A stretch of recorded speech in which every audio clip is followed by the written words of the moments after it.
Hi everyone, this is Mrs. Wallace. I'm just doing like a little primer to some of the issues in case you had questions, and also if you're the judge or you're somebody who just needs like an overview of the chronology from beginning to end, this might be a little bit more helpful. And this can also help you, just in preparation for the upcoming quiz. A lot of what we're looking at is the development of the two-party system, the Federalists and the Democratic Republicans, and the way in which these various factions, kind of are created around some issues regarding the central government and how much power it should have. A lot of this begins as soon as the Constitution comes about, and certainly under Washington's first administration. Remember, Washington's vice president is John Adams, put Washington really in the bucket of being a Federalist. He tends to rely quite a bit on Alexander Hamilton, who is his Secretary of the Treasury, Thomas Jefferson, who's Secretary of the State, and is recently back from France. So the clip that we watched this morning with Hamilton and Jefferson, Jefferson had recently come back from France and is now serving in Washington's cabinet, Henry Knox as Secretary of War, and Edmund Randolph as the first Attorney General. But we see the issues that arise between these members of the cabinet, really becoming the focus of the partisan debate. We noted this in class already, but some of the beginnings of the government, really tackle issues that are almost connected to the Constitution's ratification. One issue is setting up the judicial system. It wasn't really defined that well in Article 3, so the Judiciary Act of 1789 is passed in Congress, and you also have the amendments to the Bill of Rights. We kind of take for granted that the first 10 amendments to the Constitution have always been there, and of course that's not the case. During the ratification debate, there's a lot of interest in promising a Bill of Rights so that the Constitution gets passed. The group of people who become the Democratic Republicans are the group that generally is more in favor of civil liberties, and ultimately they seek there to be a Bill of Rights, and there's 12 amendments, and then it gets whittled down to 10, but pretty quickly the Bill of Rights becomes part of the Constitution, okay? We know that a lot of the differences between the Federalists and the Democratic Republicans, really have to do with how much power the central government should have, especially in relation to the states. Hamilton, Washington, John Adams, who are all Federalists, and that's an image of Hamilton on the screen. The idea is that a very strong federal government would really create a much more stable country, and would fix, some of the issues of the Articles of Confederation. So a new central government would have a great deal more power to tax, for example, some other powers that would enable the central government to, be able to make decisions, have a military, suppress rebellions, things like that.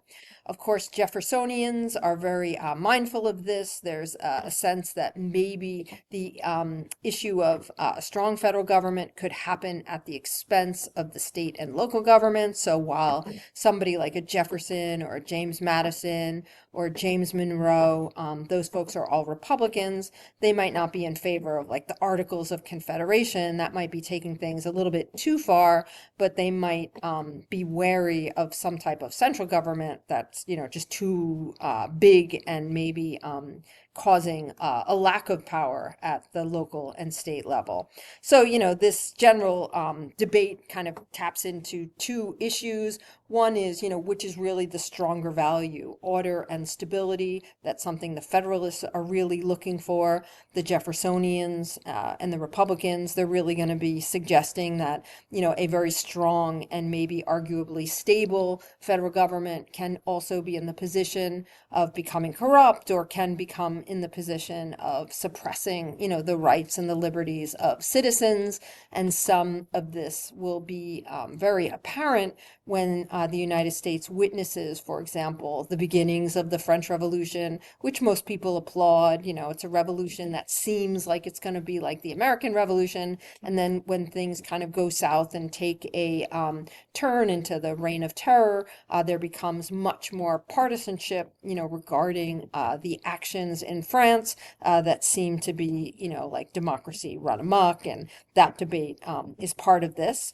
The other, you know, kind of key question is who benefits from some of the government policies? Are these, you know, central government officials really comprised primarily of Northerners versus Southerners, or wealthy people, you know, who are industrialists rather than everyday farmers? And so some of the debate, you know, and the topics that you look at, you know, is very much about, you know, who benefits from the policies that we create. And, you know, these are still issues in America today. So kind of think about it in that regard. A lot of the beginnings of the two-party system really happens upon the development of Hamilton's financial plan. And he has many pieces of his plan, and they kind of all fit together almost like a wheel. So each piece kind of relies on the other piece. So we'll just note a couple of, you know, key features. And, you know, this financial plan gets written up in reports, which are very, very specific. Hamilton is like known for his all-nighters. It's like kind of a BCA kid mentality, and, you know, works on these reports that he shares with Washington and then with Congress. And people are basically debating this kind of, you know, pro-capitalist type system. And Hamilton, you know, arguably is very much a fan of the British banking system, and, you know, wants there to be a very solid governmental banking system, a central bank that has its hands in private investment as much as it does, you know, an interest in public investment. So he's kind of interested in those things. One of the first things he writes about is a need to pay back the debt at face value. And some of this is about why that would be so important, which, you know, if a country doesn't pay back its debt, it has a much harder time borrowing money, and credit is very connected to ability to pay debt, something you'll know when you get older and you hear of credit scores. You know, people get credit cards or loans and mortgages and other kinds of borrowing instruments, and they get into debt, and the ability to pay back that debt enables one to have a high credit score, because you're seen as somebody who can borrow money and do good things with it and maybe pay it back. If you're unable to pay it back, then your credit score sinks, and it's much harder to borrow money. And that's kind of what Hamilton's getting into in terms of the government. Of course, we see the issue of the capital and Washington, D.C. becoming like a bargaining chip in getting this particular you know, kind of system paying off the debt, you know, passed. So, you know, look carefully at paying off the debt at par or face value, and why that's something Hamilton wants, and then the assumption of the debt.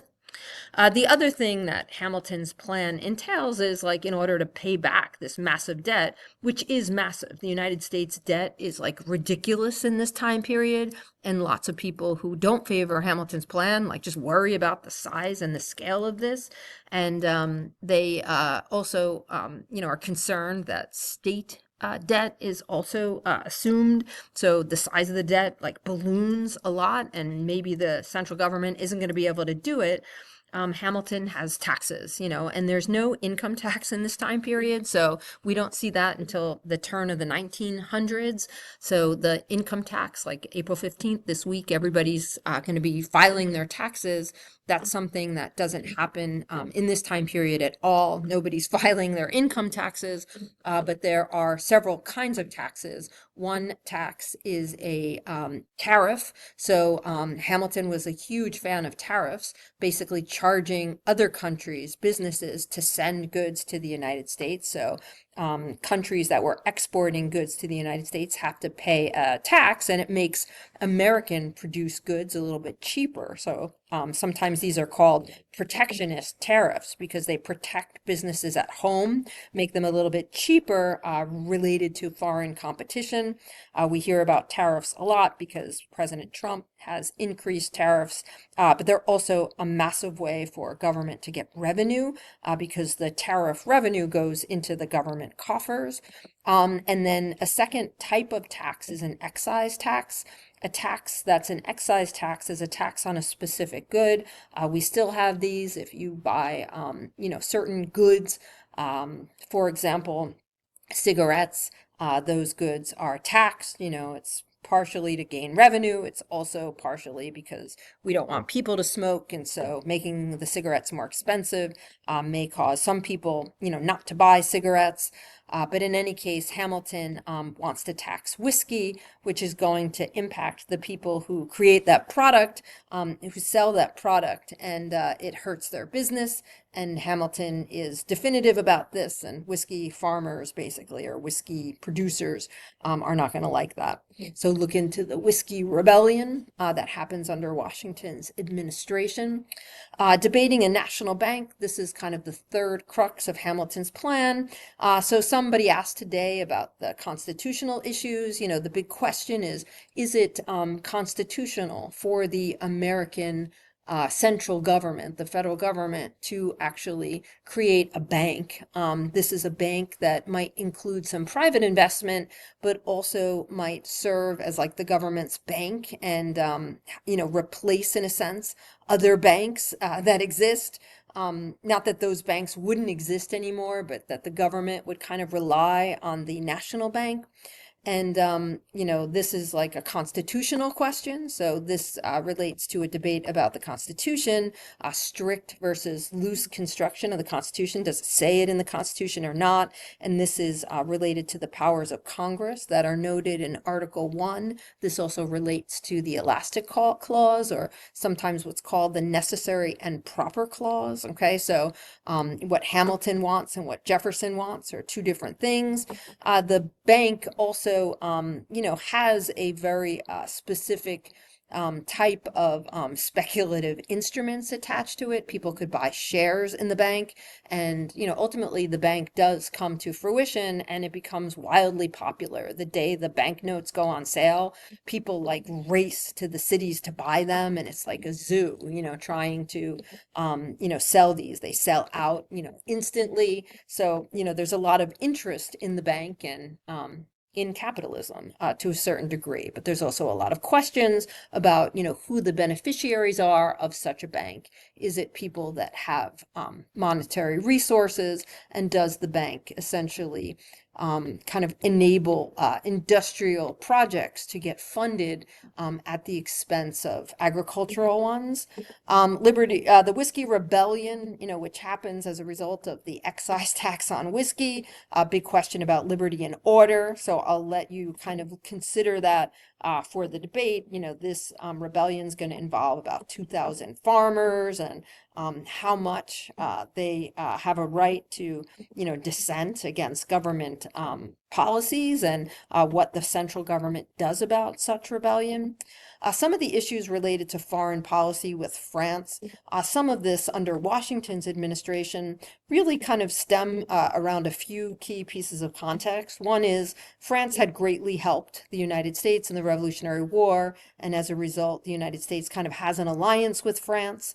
And there's a lot of people who want to continue that alliance. When the French Revolution starts, there's a lot of interest in helping the country of France, especially later when Britain and France end up in a war. Should the United States help France? Washington decides on a proclamation of neutrality, so that in the United States there is no, kind of assistance for France or for England, but some things are going to make that very difficult, and especially because both countries are going to get into it with the United States, and different parties in the United States want to emphasize their alliances with either England or France. So, there's a lot of foreign policy topics that relate to this, and that becomes important. Generally, Federalists are concerned about violence, want to avoid a war with England. They don't want that. They're trying to be favorable to something like Jay's Treaty, which is a very controversial treaty between the United States and England. The Democratic Republicans generally are very favorable to France. So when we see like the Citizen Guinea affair, and we see, some of the quasi-war under Adams, there's like usually a strong interest in Democratic Republicans wanting to help France. Sometimes France goes too far, and the Democratic Republicans are kind of a little bit embarrassed, like after the XYZ affair. It gets harder to support France after, they try to bribe the United States. But, those particular foreign policy issues are another thing that divide the American people. And